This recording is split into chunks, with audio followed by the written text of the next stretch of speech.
We put a lot of importance in firsts.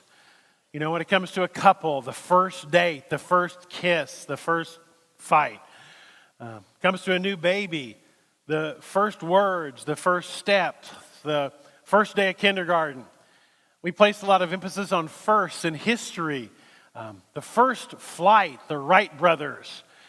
The first man on the moon, Neil Armstrong. The first appearance of a superhero, Superman, in Action Comics #1 in 1938. I mean, these are all equally important things. I mean, we place a lot of importance in first. So I want to talk about Jesus' first miracle, the miracle at the wedding in Cana. We are starting Lent this week with Ash Wednesday, and I'm starting a new sermon series that I'm calling Miracle Man. We're going to look at some of Jesus' miracles, and not just the miracle, but sort of the situation and maybe the meaning, the deeper meaning as to why he chose to do some of his miracles. But we're going to start with the first one, and John tells us about it in this second chapter of the Gospel of John. It's at a wedding in a place called Cana in Galilee. Now, Galilee, remember, is where Jesus grew up. Jesus grew up in Galilee in a town called Nazareth. And Nazareth and Cana were right next door to each other. If you see Galilee there, Samaria to the south, Judea is to the south of Samaria. But Galilee is up there, and you see some of those well-known places like Capernaum.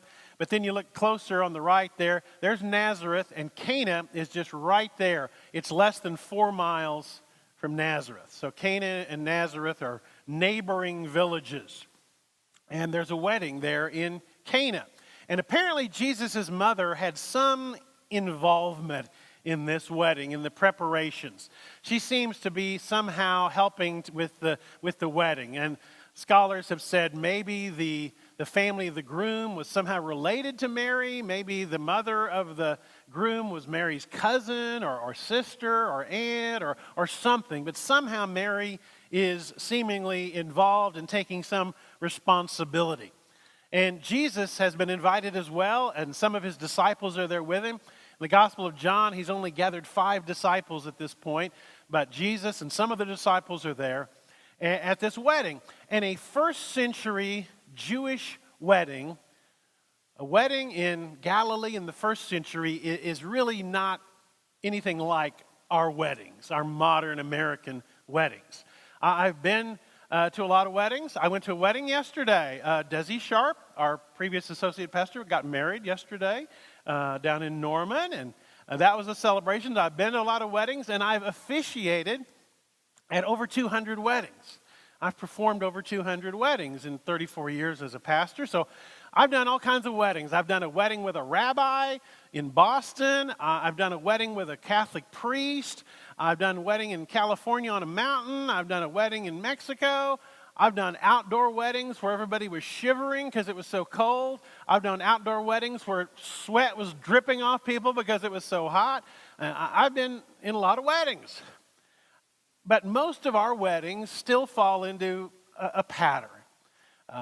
People invite people, either invitations in the mail or something online. People arrive at the appointed time. There's a ceremony that lasts anywhere from 15 minutes to over an hour. There's pictures. Sometimes there's a reception. Sometimes that just means some cake. Sometimes that means a full banquet meal. Sometimes there's dancing, more pictures, toasts, throw the bouquet, couple leaves, people throw rice, everybody waves, everybody goes home. And a short wedding might be less than an hour. A long one with all the various things might last 5, 6, 7 hours. But still, at the end, everybody goes home. A wedding in first century Palestine lasted a week. The wedding lasted a week.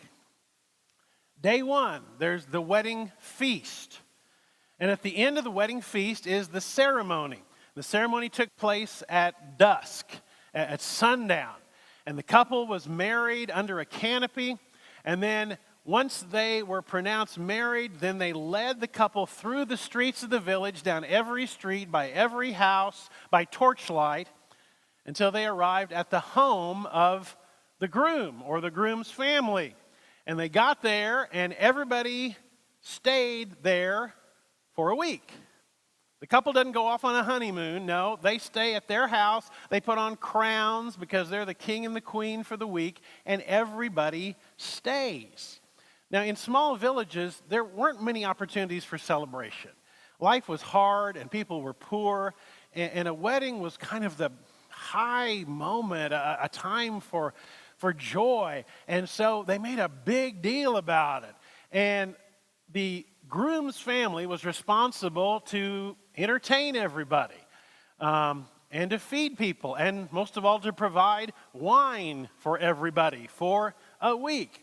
And as I've said in other stories from the Bible, hospitality in the Middle East is of utmost importance. To provide for your guests is a sacred duty. You would spend your last shekel to provide something for your guest, for your house guest. And if you fail to provide hospitality, it's a huge embarrassment. It's humiliating.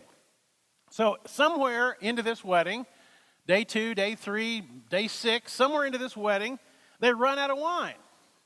And somehow Mary has some responsibility and some involvement in this, and she is worried about the fact that they've run out of wine, and this is deeply humiliating and embarrassing. And so she comes to her son Jesus and says, they've run out of wine.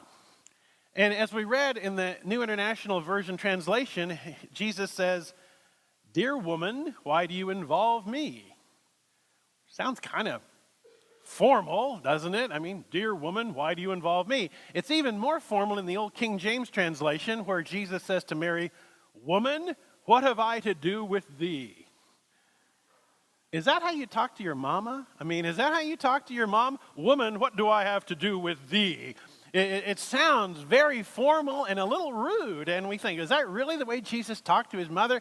Well, like every language, Aramaic and Greek have idioms and expressions, and the English really doesn't convey that. And if I took a stab at translating Jesus' response into more of an American response, Mary says, they've run out of wine, and Jesus says, why are you telling me? Why are you telling me? In other words, I'm not in charge here. I'm a guest. Why are you telling me? And he kind of looks at her and says, it's not time for that yet. My time has not come yet. And we know what he's talking about, the time for him to do signs and wonders, to do miracles, to do something that no one else could do. Because Jesus knew he had a plan as to how this ministry needed to progress. And one of the things he knew is once he did a miracle, a public miracle, that's all people would talk about. He knew he needed to teach first. He needed to preach first. He needed to have experiences as a preacher and preach on the hillside and the Sermon on the Mount. He needed people to hear his words, because once he started doing miracles, one, people would maybe stop hearing what he had to say, and two, throngs of people would be on top of him 24/7. Once he started healing people, once it became known that he had powers that no one else had, his teaching ministry would become much more, encumbered by the fact that people always wanted him to do miracles. So he says, it's not time for me to do a miracle yet. It's not in the timeline yet. So basically he says to his mother, this is not our concern. This isn't any of our business. And Mary, God bless her, Mary just totally ignores Jesus. Mary ignores what he said about not doing a miracle and says to the attendant, my son will take care of it. Mary is the only person who could treat Jesus that way, his mom. Mary's the only person Jesus could say, no, Mom, I can't do that right now. And she's like, okay, he'll take care of it. And she just ignores what Jesus says. And so she tells the attendant, my son will take care of it. And so I picture Jesus like, okay, can't do this in such a way that will draw a lot of attention to me. Can't take the focus off the couple and make it all about me. So he comes up with a way to solve the problem. And the way to solve the problem was, every house had big pots of water, big pots, like 20, 30-gallon pots of water by the doorway. The reason was there's no running water, and people get dirty because the roads are dirt. So, and everybody wears sandals, and at best the roads are dusty, and at worst the roads are mud. So you're walking, and you get to somebody's house, and your feet are dirty and maybe muddy, and you had to have water to clean your feet before you went into the house. And there was a ceremonial hand washing that took place before you ate. That there was a certain prescribed way to pour water on your hands before you ate. So the water pots were there for cleaning purposes, to clean your feet, clean your hands. But at this house, there's 6 big water pots, 20, 30 gallons each.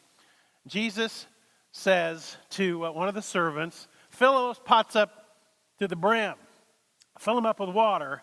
And then he says, now take some water from that pot up to the MC. And so they take the water up to the MC and they start pouring it out.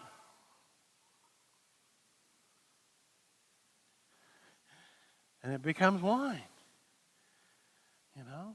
And the guy who's like the MC, he takes a drink of it. The MC is kind of the guy, master of ceremonies, who's leading the festivities and announcing what comes next. He takes a swig and he pulls the bridegroom over and he says, most people serve their best wine on the first day. And then a couple of days in, when people don't care as much, maybe they've been drunk a little bit too much, maybe they're a little tipsy, maybe they're sleepy, they pull out the cheap wine. But you've saved the best wine for last. This is the best wine I've ever had in my life. And the wedding goes on, and John says, and this was the first miracle. And it says that his disciples knew what he had done. He says he revealed his glory to his disciples. And they began to understand that this rabbi, Jesus, was more than a rabbi. That there was more there. Now, this really charming story about Jesus' first miracle, let's mention, a couple of things about this story. One, this story, I think, reminds us that Jesus was not this somber, humorless stick in the mud. Some of the paintings of Jesus make him look like he's super serious at all times. Some paintings of Jesus, he just looks real serious, and it's hard to picture him having fun. But we know Jesus is at this wedding for several days, which means that Jesus danced and laughed and joked and did all kinds of other things that we don't probably picture Jesus doing. Because remember, Jesus was fully divine, fully God, but he was also fully human. And often when I've said that across the years, mentioned Jesus being fully human, I've emphasized the fact that means he sweated, and if he cut himself, he bled, and if in the carpenter shop, if he hit his thumb with the hammer, it swelled up, and when he was an adolescent, he probably had acne, and all those other things that go with being human. But being human also means you laugh, you sing, you dance, you joke. That's part of being human too, and Jesus was fully human. I've mentioned, of course, that when I was at OU, I got my master's at OU in philosophy, and I was a teaching assistant in philosophy. I mentioned before, I was the only grad student in philosophy at the time who was a Christian. Every other grad student was either an atheist or some other religion. And all the professors were atheists except for one professor, the one I worked under, Dr. Tom Boyd. And Tom was actually a Presbyterian minister. Now, he was a little unorthodox, granted, but at least he talked about Jesus. And we talked about Jesus, but one of the best things about Dr. Boyd was the painting over his desk. And this was the painting over Tom's desk. It's the laughing Jesus. Which most paintings of Jesus don't look like that. Most paintings of Jesus don't show Jesus in that particular spirit. But there's no reason to think he didn't laugh. There's no reason to think Jesus didn't enjoy life, because Jesus loved people. He loved people. And so I think when Jesus is at the wedding, this would be if there were selfies at the wedding, this would be what Jesus' selfie would look like. Second, I think this story reminds us that Jesus never did miracles or signs or wonders just for show. He didn't do miracles to impress people. He didn't do miracles to meet his own needs. Matthew, Mark, and Luke record that before Jesus began preaching, he went into the desert for 40 days, a time of prayer and fasting and preparation. And while he was there, Satan came to goad him and tempt him. And Jesus got hungry. And Satan said, "Do a miracle, Jesus. Turn the rocks into bread. You've got the power. You're hungry. Do a miracle and turn the rocks into bread. Serve yourself." And Jesus said, "No. Man doesn't live by bread alone, but by every word that proceeds from the mouth of God." And then Satan takes him to the top of the temple in Jerusalem and says, "Jump.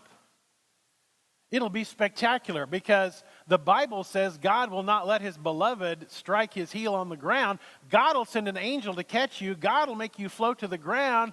Jump, and everybody will believe you're the Messiah. If you jump off the top of the temple and you come floating down, or an angel catches you, everyone will flock to you, and they'll know that you're the Messiah. And the Bible says God will save you. Because Satan can quote the Bible. And Jesus quoted the Bible right back to him and said, "It says in the Bible, don't put God to a stupid test." And he wouldn't do it. He wouldn't do a miracle to feed himself.